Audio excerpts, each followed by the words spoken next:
Hey everybody, welcome to the Muckrake Podcast. I'm Jared Yates Sexton. I'm here with Nick Hauselman.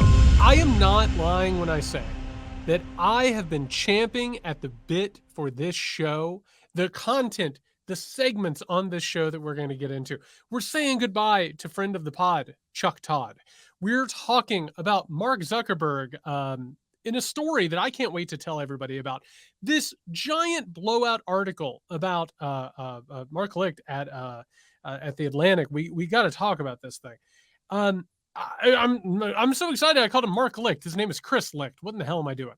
Nick, before we get going, can you confirm to our audience that you don't know what I'm getting ready to tell you in terms of breaking news?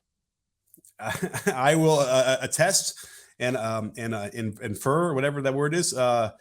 Aver, I think is the word I'm looking for, that I have no idea what this is. You mentioned something before we recorded. I don't know anything about anything. So right before we started recording, we're recording on Monday, June 5th. Right before we got started. And of course, there's hubbub, Nick. There's scuttlebutt that Trump's lawyers are meeting with the Department of Justice. There's the possibility that there might be charges filed. We're not sure. We have no idea what's going on. We take a wait and see approach at this show. CNN is now reporting that, Nick, there was a flood at Mar-a-Lago after the feds visited Mar-a-Lago looking for documents. And would you believe it? The flood, which came from the swimming pool at Mar-a-Lago, flooded where all of their surveillance equipment was, destroyed all of their records, destroyed all of their tapes. Can you believe how terrible our luck is? Wait, but they already got the surveillance footage, didn't they? No, it was before. So they got, it's under my understanding that they got some of this stuff at some point when they subpoenaed it, but there was gaps. Is this sort of what this is the explanation for now? Was it the gaps of that were because of the flood? It seems that it's going to cause some problems, and now there's a little bit of an investigation about whether or not this flooding was intentional or not. Right, because how would there be surveillance equipment like the hard drive stuff, the DVR? Here's the truth. Near a pool. Here's the thing, Nick. You know Also what? outside. I'm a simple man. I like simple things. I like butter on my bread. I like a cold drink on a hot day. I like storing my electronics next to a giant body of water. Listen, it makes life spicy. It makes me wonder if something's going to go wrong somewhere, somehow. Wow. Well, I mean, listen, I guess Nixon got away with it with the 18 minutes. So maybe Trump will too, but it's all obstruction at that point then in theory, but I don't even know if that's going to get him off. But I guess the point being that clearly there was a lot of surveillance footage they couldn't show, which would have been like boxes that were in Trump's office and he moved it out of the storage area into his office to go through it and then back. That's what we had reporting. Did you hear that a few days ago? Yes. So that must be the evidence that they've been talking about that was disappeared. This is already one of the dumbest criminal stories in real life. It's incredible how this whole thing is playing out.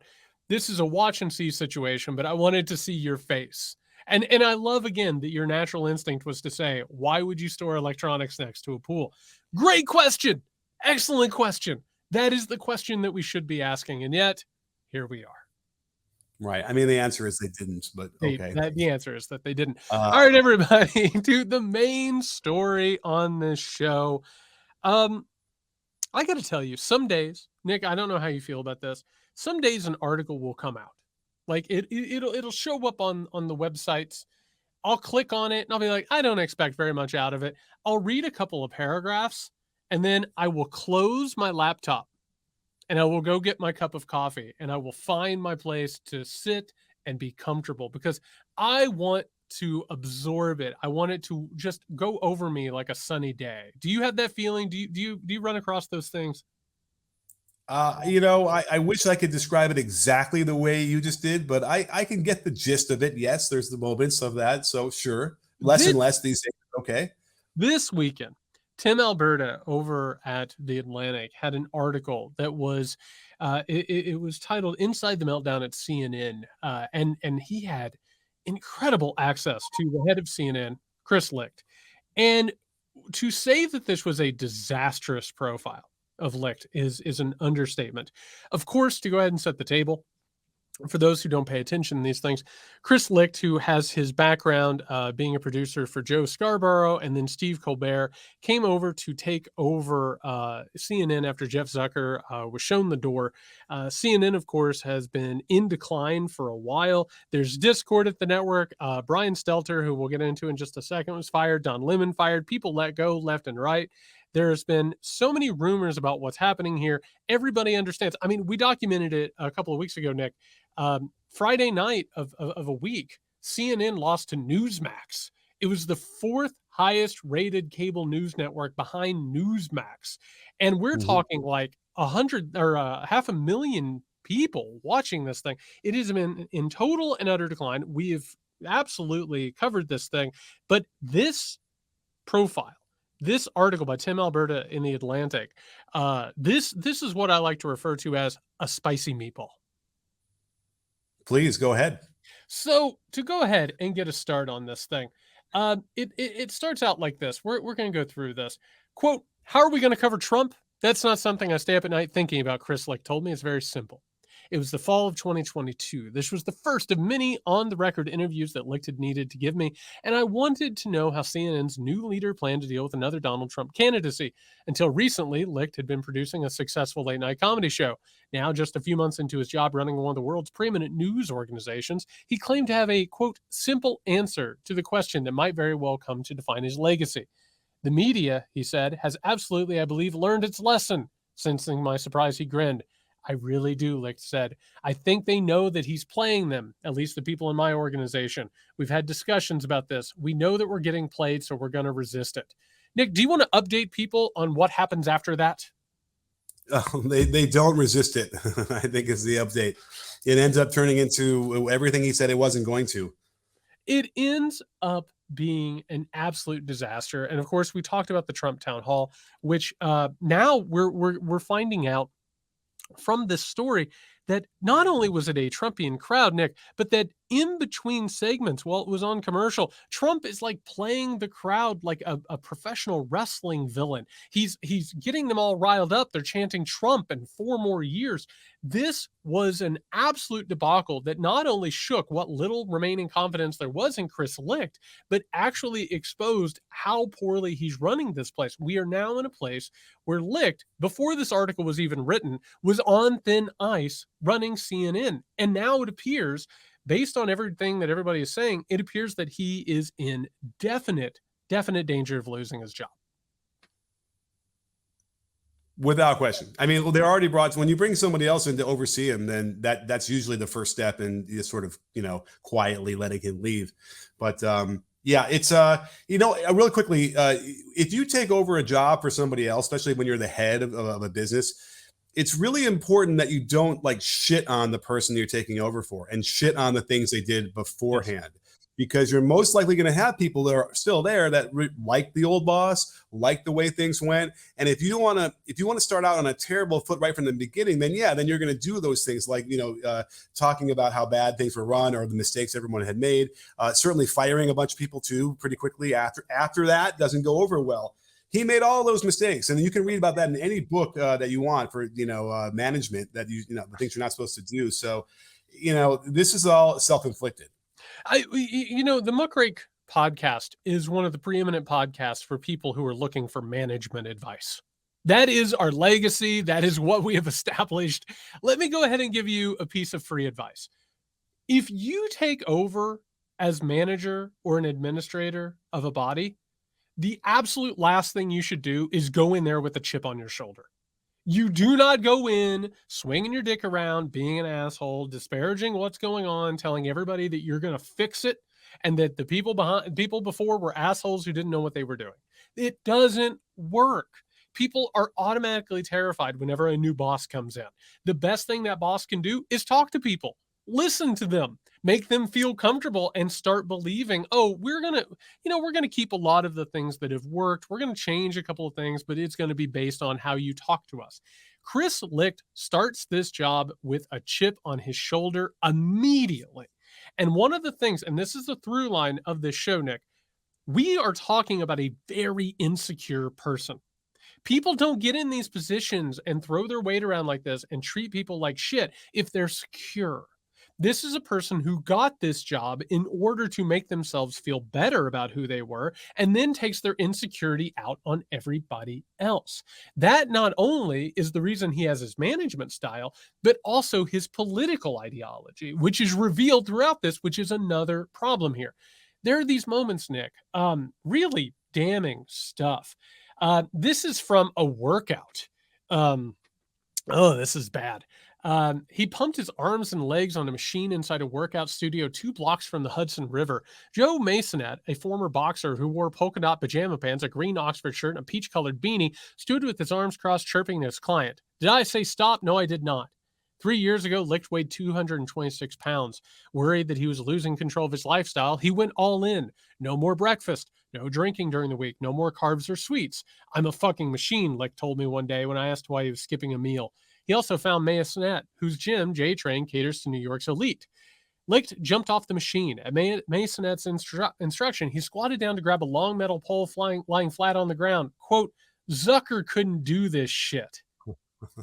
That's Wow. bad, Nick. That's tough, you know? Yeah. Yeah. That's a chip on your shoulder. All right. By the way, it is a little impressive that he got into that kind of shape. I Yeah, guess I would like. that happens when you take a drug that is meant to, treat other illnesses, but it became the in vogue drug for wealthy people to lose weight. But also, none of these quotes are coming from a healthy person. Do you know what I Mhm. mean? Like, you don't sit around doing that stuff and like suddenly like talking about this former boss.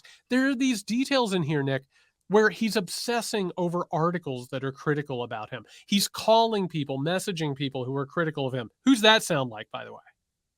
Trump. Yes, it sounds like Trump. And by the way, it's not that people are disparaging him, Nick.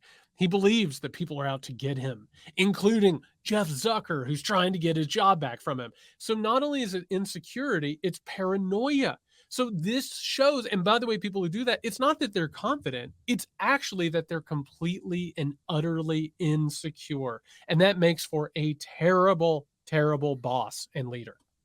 Well, but let's not forget, like the mandate he had by taking over was to try and attract more of these right wing watchers, which the damage that had been done by Trump on CNN for all those years, it doesn't get overturned in that would take a long time, bottom line, and which is what he wanted to accelerate, I suppose, with the town hall. This was going to be his way. But we had seen all throughout this whole tenure that he was continually trying to make it hostile for the journalists that work at CNN who are quote unquote left or progressive to make it a hostile workplace, and they would leave.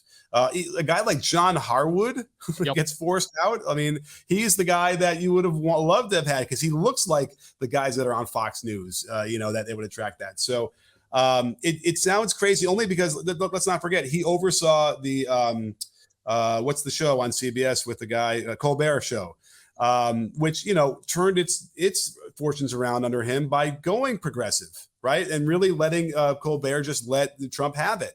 So it's a real interesting thing here where, I don't even know if he necessarily even adheres to the ideology of the right, but he certainly felt like that was the key. He needed to, and by the way, he even mentions getting MSNBC viewers back. But, the damage that was done by bringing on Trumpites in the very beginning probably lost anybody in the left forever to watch CNN, and me included. I stopped watching it when oh my goodness, they'd always had that one guy on who was awful as a Trump guy. I'll tell you in a minute. And it was a joke. It was not worth watching any of this stuff anymore at that point, and never to go back. Absolutely. And one of the things that is actually happening here is throughout this article, one of the things you keep seeing Licht talk about is being, quote, objective. He keeps saying, the real problem was whenever our journalists started putting jerseys on and they started becoming a brand. And basically that was saying there's something more important than these people taking sides in a political debate. But the truth isn't the heart of all of it, Nick. And you're exactly right. It's not that he identifies like with a fascist ideology. I'm sure that like deep down he doesn't want to tell himself that. But you cannot stay neutral on a moving train. He keeps saying, oh, they treat everything that Trump does on a scale from 1 to 10. They treat it like it's an 11. Yeah, because Trump is extreme. And the Republican Party is extreme. And politics in America right now and authoritarianism are extreme. And as a result, anybody who even pushes back and says, oh, we need to find the center, what you're actually doing is moving the center to the right. And all of these comments that he's saying on here, there's this moment, and it's really, really telling. Going back to this trainer, it's so bizarre, by the way, that he did all this. He says, Licht called Masonet his quote, therapist and coach in one-man focus group. He was among the few people Licht trusted. This gym was Licht's sanctuary. Nothing and no one was allowed to disrupt him here, except Zaslav, who's the head of the overall corporation, David Zaslav. To the annoyance of his trainer, Licht told me, Zaslav liked to call him at 6:30 a.m. Sometimes those calls came when Zaslav was on the West Coast, meaning it was 3:30 a.m. for him. When Licht told me this, he twisted his face into a pained expression. Assuming a side plank position, Licht told me that Masonet is, quote, that's the trainer, super fucking liberal and not sold on his plans for CNN. Masonet pressed his foot into Licht's shoulder. Quote, Rachel Maddow, now that's my chick. Licht rolled his eyes. Masonet kept goading him. Quote, by the way, you see my boy Jamie Raskin on MSNBC the other day, he asked, referring to the Democratic representative from Maryland. Masonet began shuffling his feet like a prize fighter, wiping the floor with your Republican boys. They're not my boys, Licht groaned, collapsing onto his back. What a revealing conversation about political beliefs. Yes, you're not a right winger, but the way that you feel about liberals or the left means that you're actually moving in one direction, almost as a contrarian with his chip on his shoulder. It reminds me of what the First Amendment argument is with the people who want to spew hate, right? They want to be able to spew hatred out in the public as much as they like without getting any retribution under the guise of either being allowed for First Amendment, and it's fascistic to not let me say that. But then also that I don't deserve any blowback. You get to say things like you like rainbows or you accept people who are trans. I get to say, I don't want to accept people who are trans. Why are we not the same? That is, I think, what it echoes to me. It's truly a disconnect that is causing problems, I think, especially if you're trying to run a news company. It absolutely is, and everything is being given away here. He really is trying to move CNN to the right, but he believes he's trying to move CNN to the center. The center has moved. The right has moved the center so far over the course of our lifetimes that it's almost unrecognizable. And now to go ahead and say, oh, the woke people over here. And when you false equivocate these things, what you're actually doing is you're moving to the right. We even see in this article, Licht is talking about how we don't actually know how many people had COVID or how many people died from COVID, and that the news networks used COVID as hysteria.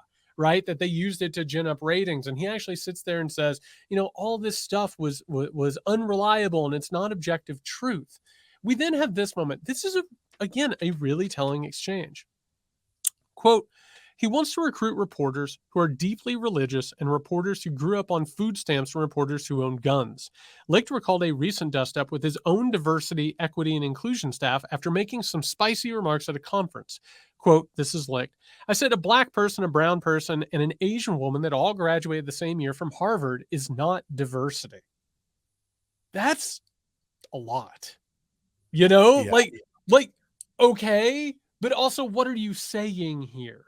Again, this is going to diners in Iowa. And yeah, we do need more people from middle America in the media, but to go ahead and say we need more religious people with guns and we need less diversity from higher institutions, that's some troubling equivocation, is it not? No, it is. And it's revealing of a mindset, or of a prism with which he is viewing life. The COVID stuff is really kind of troubling because it does start to dabble in the conspiracy stuff about the vaccine. And by the way, if your goal is to get ratings, and they breathlessly talked about COVID to get ratings, which got ratings, then why are you upset about that at this point? That is also interesting. Unless you are so deep-seated in your views that COVID is not a serious thing and the vaccines don't really do what they're supposed to do and everyone's lying about it, well then, okay, you might say shit like that out loud where a fucking reporter can hear you doing a piece on you. So that is all I can say is this is probably the biggest failure of the CNN PR department of all time, because they never should have let this guy say the kind of things that Atlantic got from him on the record. Unless they didn't give a shit if he hurt himself. Oh, okay. That's a good point. Yeah, go give the man a lot of rope. I mean, that's the thing. This article is so bad. I mean, it is grotesquely awful. We've actually seen everybody within CNN now says that they think there's a real chance that he's going to be removed or at least sort of marginalized. On a call today, he said Brian Stelter, who, by the way, Brian Stelter, who got fired by this guy, is having the time of his life reporting on this. Like, that is a revenge dish served ice cold. He said that Licht on this call said, quote, I know these past few days have been very hard for this group. I fully recognize that this news cycle and my role in it overshadowed the incredible week of reporting that we just had and distracted from the work of every single journalist in this organization. And for that, I am sorry. I bet you're sorry, pal. But guess what? What we have seen here is aggressive insecurity. I want to read one last thing, Nick. And again, I want people to hear this. And while they're listening to it, no, don't think about Chris Licht. Don't think about the guy who got this job at CNN. I want you to think about Donald John Trump. I want you to think about Elon Musk. I want you to think about the most insecure men in our culture, Nick. Quote, he's asked if people want to see him fail. Quote, I'm sure, he said, nodding, visibly weighing what to say next. He opted to play it safe. But quote, but it's certainly a very small part, a very small pocket of the organization, so I don't spend a lot of time thinking about it. Nick, by the way, is that where you end the quote? Is that where you stop talking? That's a good time. That's definitely a good place. Then his voice changed. Suddenly, Licht was animated. Quote, but I would say that for anyone who does want me to fail, what are you going for? Who would you want in this seat? You want a journalist? You want someone who has a direct line to the corporation and can make a phone call and go, hey, what the fuck? Do you want someone who's done the job, who's done a lot of the jobs, who understands exactly what it takes to do what I'm asking? Someone who believes that our future is based on executing great journalism? Maybe they don't like my style or whatever, but I'm not quite sure what you're going for if you want me to fail. Licht looked out the window. Quote, so I don't spend a lot of time thinking about it, he repeated. You can't handle the truth. Don't tell the paper I was mad. Please. It honestly is the exact same thing. And on that same note, Nick, we have to go to Chuck Todd. For those who are not aware, the longtime host of Meet the Press, one of the worst journalists in the United States of America, one of the most consequentially bad journalists in the modern history of the United States of America, has announced that he is going to be leaving the show. He's going to hand over his seat to Kristen Welker. We're going to go over his announcement, Nick, but before we do, what are your takes of the legacy of Chuck Todd? You know, he deserves slander, but I think if I saw him, I'd give him a hug. I do feel like, remember, he was the Steve Kornacki of NBC News. He was the guy, the numbers guy, whatever. And like through a series of weird things throughout his career, he's been like sort of thrust into different things. David Gregory taking over Meet the Press should have been a slant. I thought he'd been great at it. And then he was out within like 2 weeks. It was something so quick. It was crazy. And then, I think that maybe that's when he took over, whatever it was like, this was never really going to be his thing. But certainly his inability to ask even not even tough questions, but like even follow-up questions at all, really just demeaned the position of Meet the Press host. Yep. So it's time, and it's amazing he made it this long. So maybe we give him a little kudos that he made it this long. But certainly, and I don't know if Welker is going to be any different. But I just miss Tim Russert, I suppose.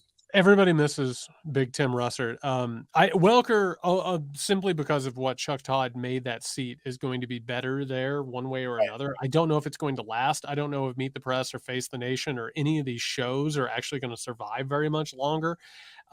Chuck Todd was exposed during the Trump era. His inability to ask tough questions, to follow up, to hold people accountable. And by the way, his absolute usefulness to these people to muddy the national conversation was incredible. Yeah. Absolutely exposed. But yeah, Nick, let's make our way through this announcement, because there's a lot of meat on that bone. All right. Welcome back. I have a personal announcement. Well, today is not my final show. This is going to be my final summer here at Meet the Press. It's been an amazing, nearly decade-long run. I'm really proud of what this team and fast. Number one, I'm not going to say it's a coincidence that the summer of the muckrake is happening as Chuck Todd is leaving Meet the Press. It feels like a one-to-one thing. I just want to make that very clear. Very, very clear. I think For the last decade, and frankly, the last 15 plus years that I've been here at NBC, which also includes my time as political director. I've loved so much of this job, helping to explain America to Washington and explain Washington to America. When I took over Meet the Press, it was a Sunday show that had a lot of people questioning whether it could still have a place in the modern media space. Well, I think we've answered that question and then some. We've taken Meet the Press from a single Sunday show to a distinct and important political franchise. From our daily show, Meet the Press Now, our magazine show, Meet the Press Reports, to our newsletters and podcasts, we've successfully expanded what makes Meet the Press special on Sundays to make it special no matter the topic or where it airs or when it airs. Who gives a shit? Nobody gives a shit. In fact, the one thing that you're hanging your hat on, watered down your brand. Do you watch Meet the Press daily? Do you listen to the Meet the Press podcast? Does anybody? Nope, not at all. By the way, one of the things, do you remember we get more listens than Meet the Press podcast? Yeah, right. That's right. We ranked higher than them and Apple. So yeah, you're right. And I would if Tim Russert was a podcast available when he was there, I would listen to it as soon as it was done, or if I missed the show, whatever. It wasn't worth listening to him anymore. You're right. It wasn't worth a listen. There was nothing that he gave anybody that actually amounted to much of anything. If it made news, if it went viral, it was because he absolutely let someone off the hook and he allowed them to muddy the water. That's it. Right. By the way, great point. The only time that he would become relevant was when somebody said, "Oh my God, can you believe he didn't follow up with a question from whoever he was talking to?" Uncanny how often that would happen. That was it. That was his entire political brand. And I would say the vast majority of the impressions and watches and everything that they had, particularly on social media, was because Chuck Todd got absolutely destroyed by somebody. Yeah. That includes our annual Meet the Press Film Festival as well, which has somehow become one of the most important festivals for Oscar buzz and nominations for news and documentaries. Have you ever heard of a Meet the Press Film Festival? Did you hear? That's the first moment of joy that he had. It's become part of the Oscar buzz. Like, oh, congrats, dude. How about the effect you've had on American politics? Because you're non-existent. All right. But the key to survival of any of these incredible media entities, including here at Meet the Press, is for leaders not to overstay their welcome. I'd rather leave a little bit too soon than stay a tad bit too long. Okay. It's nice. It's a nice thought. I agree with it. I think it's the right sentiment. I think it's the way you should handle yourself. But what are we doing here? Right. I think 2014 is calling. It wants its announcement back. Right. Like, this is when this happened. All right. I've had two amazing professional chapters, and I already have plans for my next chapter, including some projects right here at NBC News that I've been very focused on. Among them, docuseries and some docudramas focused on trying to educate the public better, bridge our divides, and pierce our political bubbles. So what are we going to do to bridge that divide? We get back to the point here. They truly believe it's just a general misunderstanding. You know what I mean? That like people just aren't watching. Not enough people are watching Meet the Press. They think that's the problem. They think if people would just watch their show, politics would be better. They also think that, there's someone out there that can explain it in some way that will get everybody all on the same page again. I didn't ask this. I mentioned this before the Chris Licht segment. Does CNN really have any hope of getting their ratings back at this point? I don't know. I really don't know. But if you hear Licht or Todd or any of these people talk, Nick, it's like, oh, the dum-dums have stopped taking their medicine. Like that's what it is. They've stopped watching us. And it goes ahead and they tell a story, which is the reason why our numbers are down. The reason why our influence is waning is the reason why America is in trouble. Because they're not listening to the elites anymore. They're not listening to the old gatekeepers. And it's not an understanding that they have done anything wrong in any of this. And you're right. What is CNN going to do to get its numbers back? What's Meet the Press going to do to get its numbers back? What are any of these people going to do to get their numbers back? Because these institutions have lost the faith of people to believe that they mean anything. Right. Like at some point you might live in Chernobyl again, but the well is pretty poisoned pretty deeply. And it could very well just be a matter of time. And no matter what, it's almost like when an NBA team is tanking and they hire a coach and you know for the next 4 years you're going to lose every game because almost like on purpose, right? And you don't get the chance to, this was a sacrificial lamb. Like Chuck Todd rode this out, and knowing that like he's not going to be the guy that's going to get him back to the promised land. Chris Licht was never that guy either.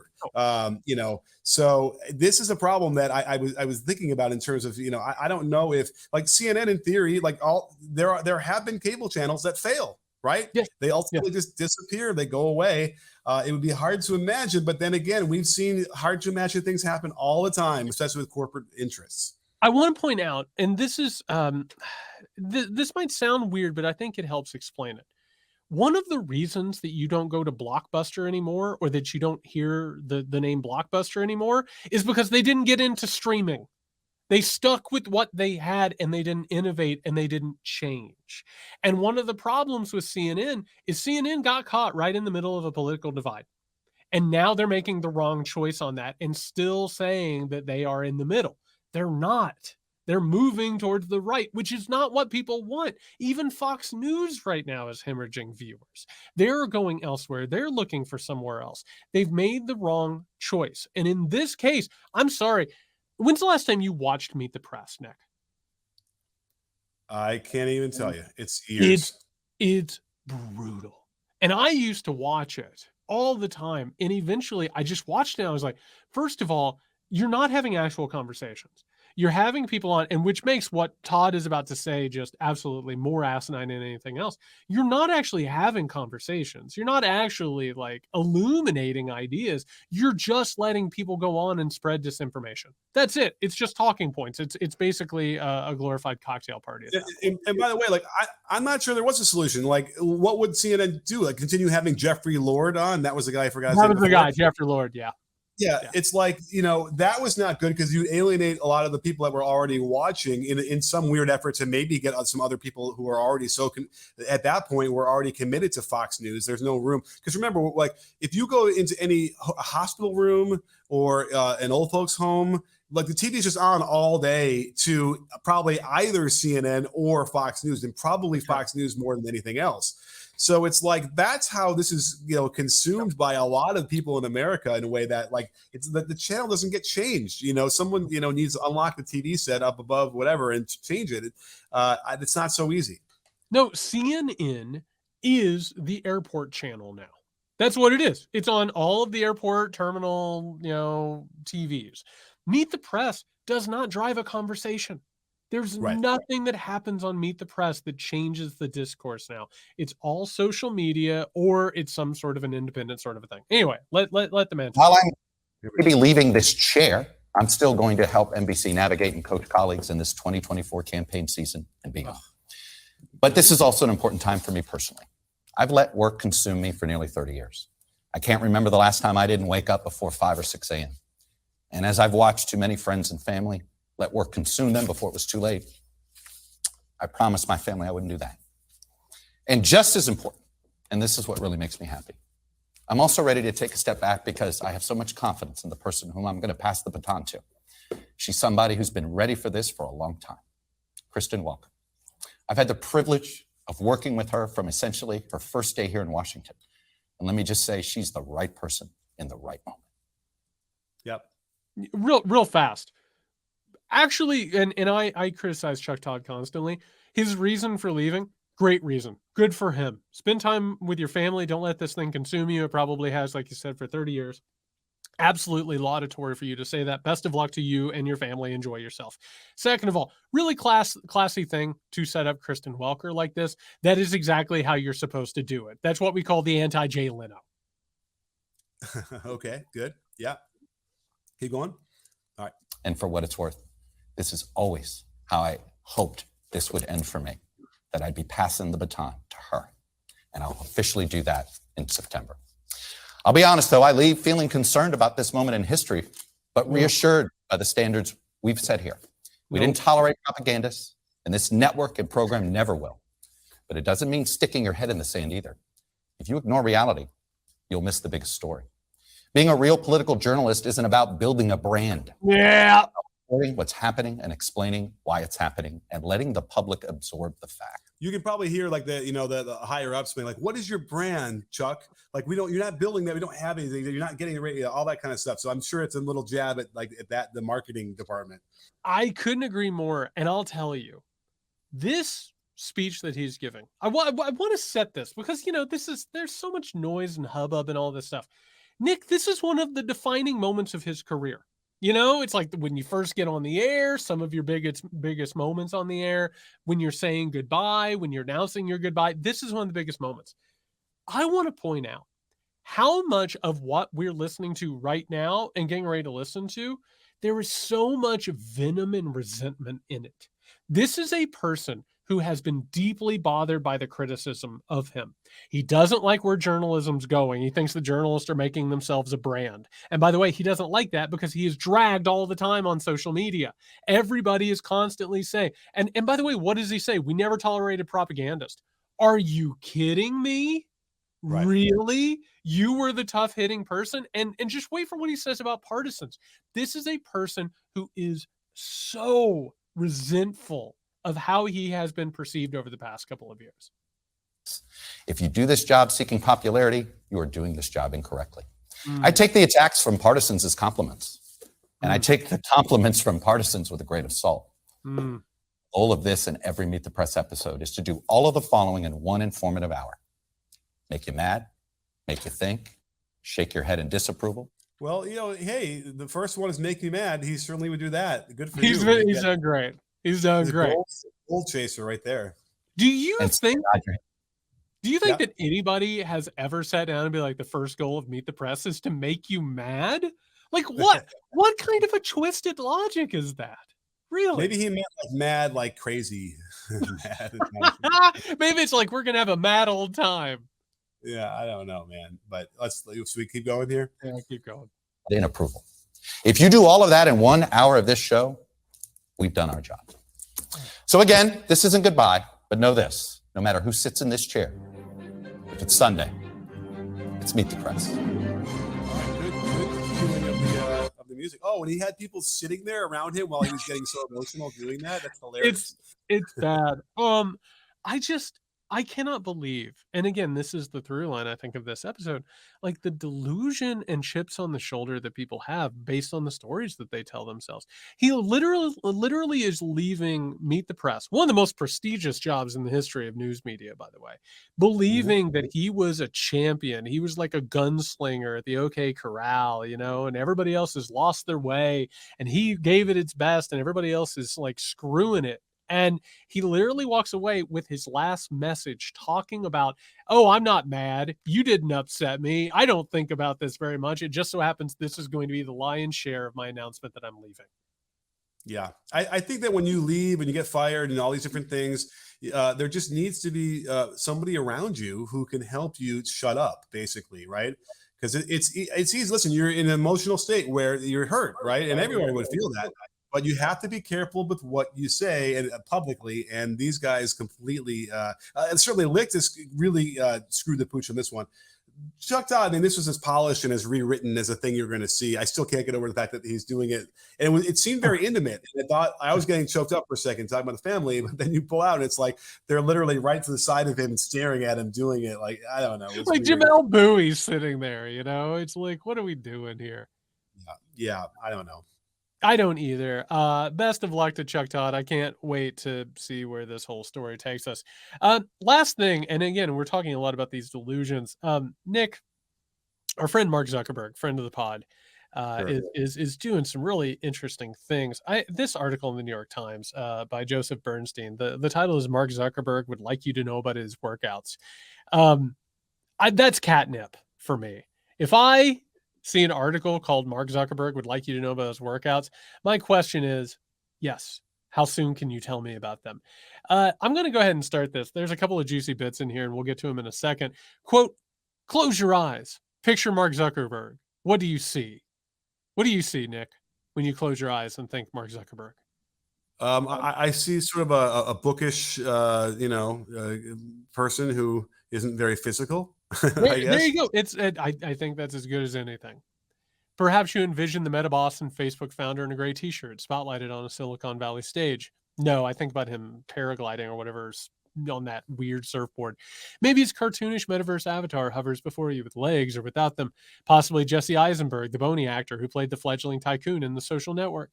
But it's unlikely you conjure anything like the image Mr. Zuckerberg posted to Instagram and Facebook on Monday. The mirror selfie shows the social media billionaire wearing a camouflage flak jacket while glistening faintly with sweat. His neck swells wider than his jaw. His shoulders are capped with muscle. His forearms bulge. He looks, to use a scientific term, completely shredded. He also looks completely focused, like a guy in a Michael Bay movie who just finished a dangerous mission, or at least the rare profile picture of an actor who plays that guy. Nick, how do you feel right now having that read to you? Hearing that Mark Zuckerberg is shredded now. I mean, I feel confused and interested to find out a little bit more and to see what you might have heard for a second there is I had to kind of call up a little bit of video. I needed to see Zuckerberg doing active things. Needless to say, it matched kind of what I already thought, which was not so impressive. I would go so far as to say that my feelings on this entire situation that we're getting ready to delve into, it comes down to this. He doth protest too much. This is obviously a person who is not only insecure about themselves and their public image, but much like a Jeff Bezos, who suddenly emerged out of a rocket one day with big giant arms that look like they'd been filled up with a tire pump. Like, it seems like these wealthy oligarchs and these people like Zuckerberg, it seems like at some point or another, they feel like they have to rebuild themselves. They have to change their bodies and the way that they're represented in the world, almost like they don't like themselves very much, almost like they have to turn themselves into something other than themselves. And that's okay, right? You have a lot of money, you probably have a lot of time. You might as well, work out and do some stuff. It's just like, I don't know. I mean, it's like when Hannity was, what was he doing? Was he boxing? What was his whole thing? Where they kept having remember, so the Hannity story is great. So if you remember, for the longest time, Hannity would have a football on the set, and when he'd go to commercial, he'd throw it to somebody. Then all of a sudden, he started talking about his mixed martial arts training, and there was a segment where he is with Dana White, the owner of the UFC or former owner of the UFC, and he's scrapping with somebody, and he's like, "What do you think, Dana? Am I doing okay? Am I doing okay, pal?" And it's like, oh, this is rough. Yeah, there's some questions you just shouldn't ask, I guess. Really. But how does he not see it, right? That's the only thing. It's like you should be able to see that. Like, I can see now, I refuse to film myself doing anything athletic because I remember how it used to be, and I know what it looks like now, and I'm like, ugh.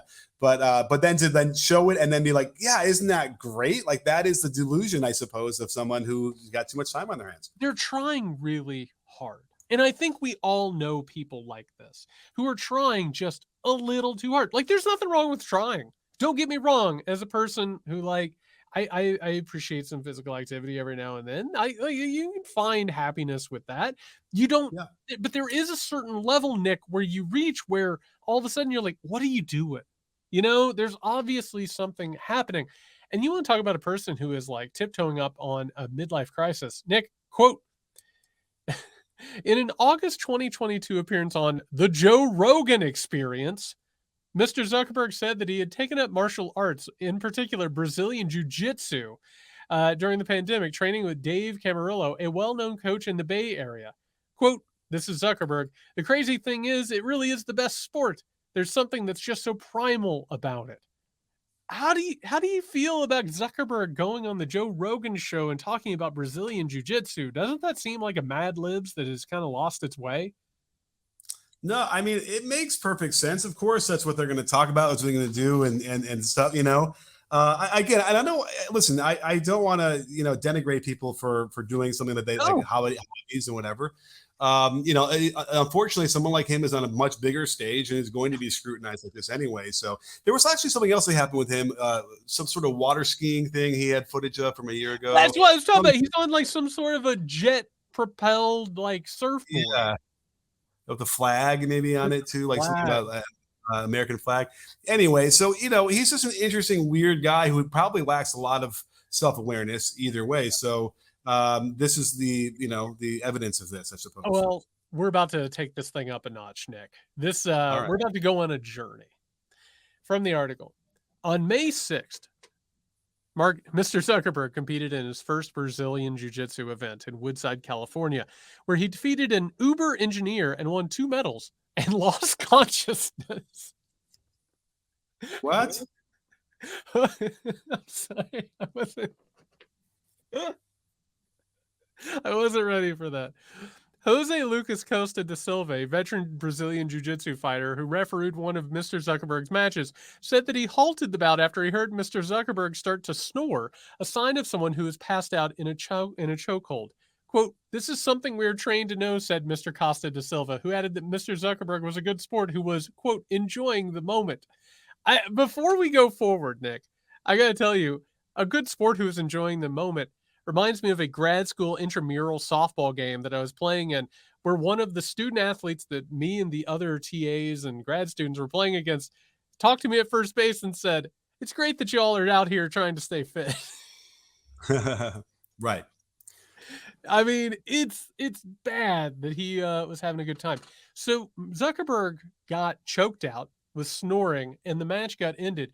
But Nick, that's not where the story ends. Quote, "After this article was published Friday afternoon," this article we're reading, "both Mr. Zuckerberg and Mr. Camarillo reached out and said that the metaboss had not lost consciousness. Quote, 'That never happened,' Mr. Zuckerberg wrote in an email." According to Mr. Camarillo, Mr. Costa da Silva mistook his student's effortful grunting for snores. So this is a multi-billionaire, one of the most wealthy and powerful men in the world, who has to email the New York Times to say, "I didn't get tapped out. I didn't get choked out. How dare you put that in the paper?" Yeah. It's weird because it didn't happen. He got disqualified, right? Or he called the match. That happened, right? For some reason. So I guess they want to at least cut out the part where he loses got choked consciousness. out. Oh, it was a total mistake. It's a lot like when Donald Trump tells you that he could have been a professional baseball player, one of the greatest of all time. Like there is just an inability for these powerful men, Chris Licht, Chuck Todd, Mark Zuckerberg. It is impossible for them to look at the reality of their situations. There has to be the trainer. Sorry, the trainers themselves are going to grift that because they want the client. They don't want to say anything bad. They don't want to lose them as a client. They're going to pump them up too. And whatever you say, boss, again, and that doesn't hurt anybody. It's just Zuckerberg's, ego, I suppose, being fragile. But I don't know. I don't know. Is there more to the story? That's all I need. I just need to imagine Mark Zuckerberg getting choked out at a Brazilian jiu-jitsu tournament and then getting mad that the newspaper talked about it. That to me is that's a good icing on the cake. Right. I mean, there is this interesting, personality trait of Zuckerberg, which he probably has this like crazy focus. It's just, he's sort of that he comes off that way. He kind of talks like a computer, right? Like he sort of seems that way. So he describes what he does, in terms of the crunches and all that different thing. It sounds crazy, like someone who's just way too overboard with this and taking it to a way too crazy and extreme. And he's got his daughters doing it now and doing stuff like that. It seems extreme as well. So I don't know. I suppose it could be good habits that he's establishing, and it's not only for his kids and stuff, but man, I just hope I'm never in a situation where someone's watching my jiu-jitsu matches and them. That's all I can say. I'm going to stay away from Brazilian jiu-jitsu. I'm not going to be entering any tournaments. I'm all right. But it just goes back to the point, man, just like yourself. Just appreciate who you are. If you're out there, the self-hatred, it's not worth it. You don't have to change yourself. You don't have to change your entire body and like Jeff Bezos come out looking like Popeye the Sailor Man, like in like a space suit that's 5 sizes too small. These people, and it shows again, none of these people are particularly happy. Power and wealth doesn't serve everyone to fix what's wrong with them. Eventually, at some point or another, you got to look in the mirror. And then if you wanted to take the self-reflection or lack thereof, and then you can tie that into a lot of the other failings of people who are cult members of MAGA or whatever. There is a similarity across that as well, which leads to bad decisions, right? That are in your best interest and can cause a lot of harm to other people. So there is a through line there, and certainly, having a healthy mental aspect to your life is what you've been talking about as far as one of the biggest issues. And that's not, we can't get together and come to an agreement on things when there's a lot of fundamentally broken psyches out there. I know, and it goes up to the very, very top. I mean, everything from TV to politics to technology, it doesn't matter if you have billions of dollars, if you're one of the most famous people in the world, or you're one of the most powerful people in the world. If you don't like yourself, it's not going to work out. You got to work on that stuff. It's really, really hard. On that note, everybody, thank you again for listening to the Muckrake Podcast. We will be back on Friday. A reminder, you need to go over to patreon.com/Muckrake Podcast to become a patron to not only unlock the full Weekender episodes on Fridays, also support the show. We need your help to keep on growing.